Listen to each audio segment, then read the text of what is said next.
Welcome to this lecture series on Environment and Ecology presented by Mentors for ICE in association with Bangalore ICE Academy and Nama kpac. So this is actually an initiative of Nama kpac to help students to prepare and study from home with the help of YouTube videos, current affairs available on the website, PDF materials for every subject, and online tests to track your preparation. So do remember to visit namakpsc.com for more information. So in this particular video, we will be further discussing about environmental pollution. So here we will be taking up three different forms of pollution, that is light pollution, thermal pollution and radioactive pollution. So we will be briefly discussing about three different forms of pollution in this particular video here. So the first is light pollution. Now, light pollution is nothing but excessive, misdirected, or obtrusive artificial light which can have certain consequences such as interference with astronomical research, washing out starlight in the night sky, disrupt ecosystems, resulting in adverse health effects as well as wastage of energy. See, the thing is that just about 100 years back, it did not matter where, almost on every part of the earth, if you ventured out during night time, you should have been able to see the Milky Way galaxy. But as of today, there are few places on the earth, on land, where you should be able to clearly see the Milky Way galaxy. In most parts, due to artificial light, the night light is totally cancelled out, that is, the starlight is totally cancelled out, because of which it is now very difficult to view the Milky Way galaxy and also conduct astronomical research. So this is one of the problems associated with light pollution. So this light pollution, just like noise pollution or any other type of pollution, will have certain adverse effects. So we will simply and briefly discuss the adverse effects of light pollution. This is nothing but too much of illumination. Light pollution is nothing but too much of illumination, too much of light, especially during night time. So what happens? What are the effects of light pollution? So the first effect is disruption in the ecosystem. So when it comes to disruption in the ecosystem, light pollution poses a serious threat, in particular to nocturnal wildlife, and have negative impacts on plant and animal physiology.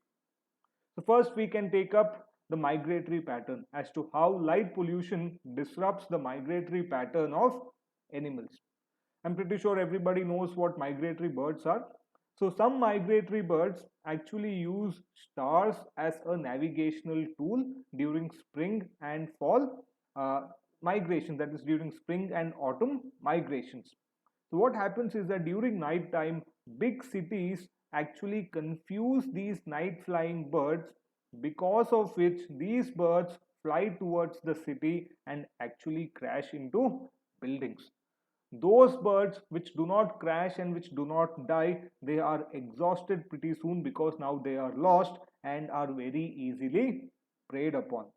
I'm pretty sure you would have seen images of turtles even in India. When turtles hatch along the beaches, now the turtles, after hatching, instead of venturing towards the ocean, they are actually now attracted to the artificial light due to human activities, and they start moving in the opposite direction, away from the ocean instead of towards the ocean, and also again leads to their death at a very young age and affects the turtle population. So this is nothing but disrupting the pattern of animals. We can also have light pollution affecting the feeding pattern in organisms. See, some animals wait for the cover of darkness to begin their feeding rounds. So what happens is artificial lighting can curtail the ability of some of these animals to actually prey upon some other organisms, and this affects the feeding pattern. I'm pretty sure everybody knows that bats and owls actually venture out during night time, and artificial lighting will actually affect their prey base as well, and hence it becomes difficult for these predatory species to feed, and this will result in its population numbers actually dropping. Apart from that, light pollution can also affect reproduction in animals.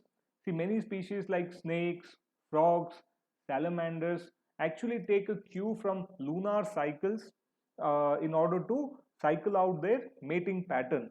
However, artificial lighting resulting in light pollution will reduce or halt their calling during mating season, because of which the mating activity between these organisms comes down, because of which it will actually result in unsuccessful mating, and hence reproduction comes down between these species, for further reducing their numbers.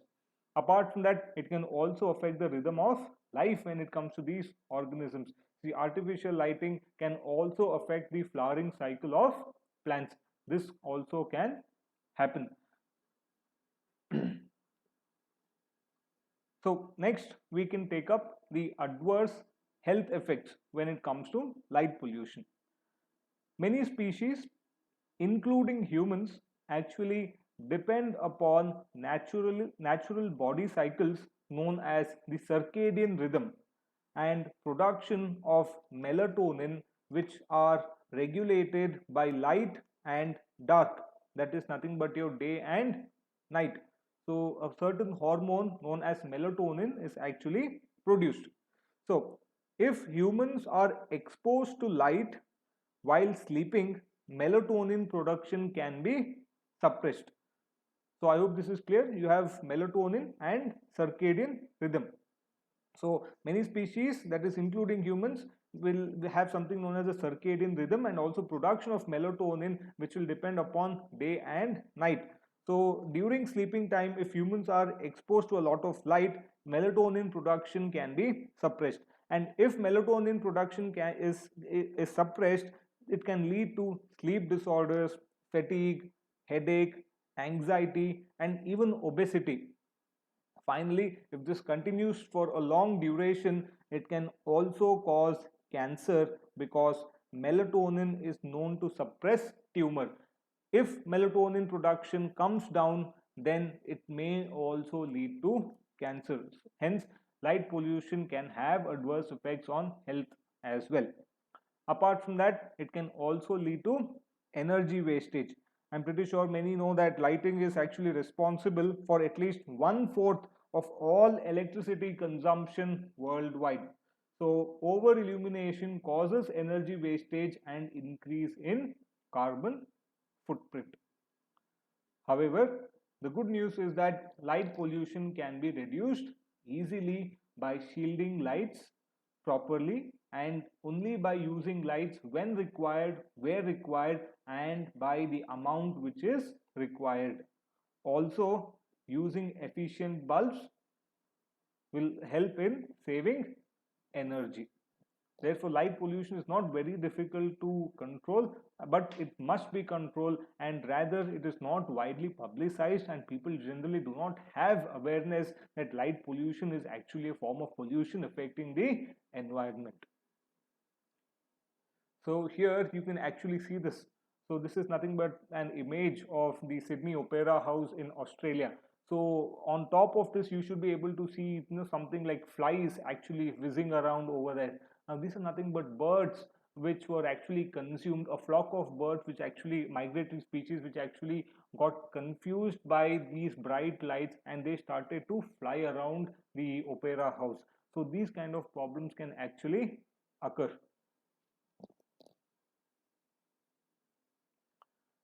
Next, we'll discuss about thermal pollution. Now, thermal pollution is very simple. This thermal pollution is due to the rise or fall in the temperature of a natural aquatic environment caused by human influence. So, thermal pollution is caused by either dumping hot water from factories and power plants, or removing trees and vegetation that actually provide shade to streams. This can result in something known as thermal shock. This can result in something known as thermal shock. Thermal shock is nothing but the effect on organisms which are not able to adapt to a sudden change in temperature. So this thermal pollution can be due to sudden cooling of water or sudden warming of water due to anthropogenic reasons or due to man-made activities. As shown in this particular diagram, the major sources or the causes of thermal pollution is nothing but power plants and other industries where water is used as a cooling agent, and also deforestation can also lead to thermal pollution. And when the water which is used as a cooling agent is dumped into other water bodies even before it cools. So if hot water is dumped into any other water body, this can increase the temperature of that water body substantially, resulting in thermal pollution. So this thermal pollution can have certain ecological effects. So we'll just briefly discuss the ecological effects. So the first point is reduction in dissolved oxygen. Reduction in dissolved oxygen. See, I've already mentioned this earlier when discussing to various aspects of environment, that warm water contains less oxygen. So elevated temperatures decrease the level of dissolved oxygen in water. Therefore, green algae may be replaced by the less desirable blue-green algae, which is not beneficial for the water body. So this is another effect. So this is one of the most important effects, that is reduction in dissolved oxygen. Next, we'll take up the change in metabolic rate. Warm water increases the metabolic rate of organisms where they consume more food in a shorter span, resulting in food shortage in an aquatic ecosystem. Say for example a lake body, a water body, a stagnant water body. Therefore it can result in a change in metabolic rate. We can also have migration due to thermal pollution. So changes in the environment may lead to migration of organisms to another suitable environment, and hence affects biodiversity, food web, and competition for resources in either of the water bodies, in the water body to which some other species migrate into. We can also have denaturing of enzymes. This is nothing but increase in temperature which results in denaturing of life supporting enzymes by breaking down the hydrogen and disulfide bonds. So this can lead to malnutrition among organisms. This can lead to malnutrition among organisms.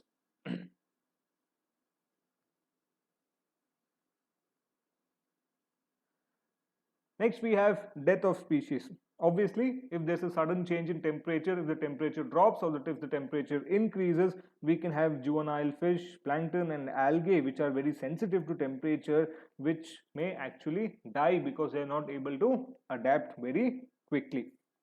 Now, this is actually very easy to prevent. We only have to take precautionary measures to ensure that hot water or very cold water is not dumped into water bodies. So generally it is the problem with hot waters. So we have to ensure that the hot water is cooled before we actually allow it to enter into water bodies. So simple precautionary measures can actually prevent this whole problem itself, known as thermal pollution. However, global warming can also result in thermal pollution, but that is actually a much larger concept to deal with. Next, we'll discuss radioactive pollution.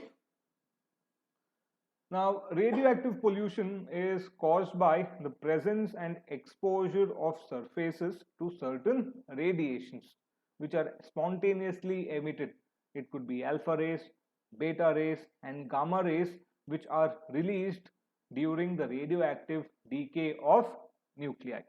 However, it is not restricted only to such radiations which are released due to a radioactive decay of a nuclei. So it is not necessary for radioactive pollution that you always need to have uranium itself or plutonium, for example. So it is not that it is only restricted to nuclear power plants. because here we are going to classify the radiations into two types. That is, one, non-ionizing radiation, and the second is ionizing radiations. Non-ionizing radiations are simply those radiations which can result in ionization, whereas those radiations which do not cause ionization, they are known as non-ionizing radiations. So we'll quickly just discuss about non-ionizing radiations and ionizing radiations, and how are they actually harmful to living organisms in the environment. So the first is non-ionizing radiations. Non-ionizing radiations affect only those components which absorb them and have low penetration. So please remember, non-ionizing radiations have low penetration. Non-ionizing radiations have low penetration. These include short wave radiations such as UV rays, and since they have low penetration power, these affect cells and molecules which only absorb them. So this results in damage such as sunburn or skin damage or even damage to eyes. So most of the damage caused by non-ionizing radiations are restricted to the surface, because the penetration is low, and hence they are not able to enter into the body, causing further damage. Most of the damage is restricted to the surface. However, when comparing it to ionizing radiations, ionizing radiations have high penetration power and can cause breakage in macromolecules, resulting in short to long term damage. They include X-rays, cosmic rays, and atomic radiations. So the short range effects includes burns, dead tissues, and impaired metabolism. So these are X-rays, cosmic rays, and atomic radiation, which can result in short range and long term effects. The short term effects includes burns, dead tissues, and impaired metabolism, whereas the long term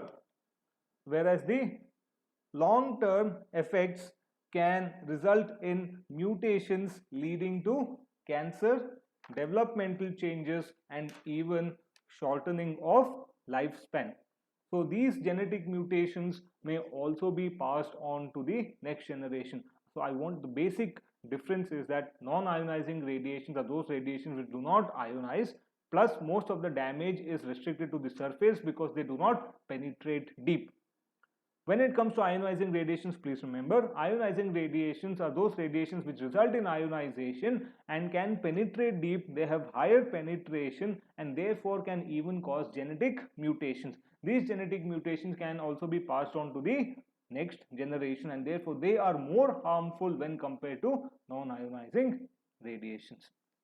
However, when it comes to prevention, we can take precautionary measures to ensure that the body is not exposed to radiations, and also ensure that radioactive material, if any, should be disposed of safely so that they do not come in contact. Their radiations are not exposed to living organisms, because it can have adverse effects which will take a long term to be healed. So with this, we actually cover our discussion about light pollution, thermal pollution, and radioactive pollution. I would actually request you to read more about this for more understanding. However, more or less for prelims, this much of understanding should suffice. If you do have any doubts, please do write to us in the comment section. Thank you.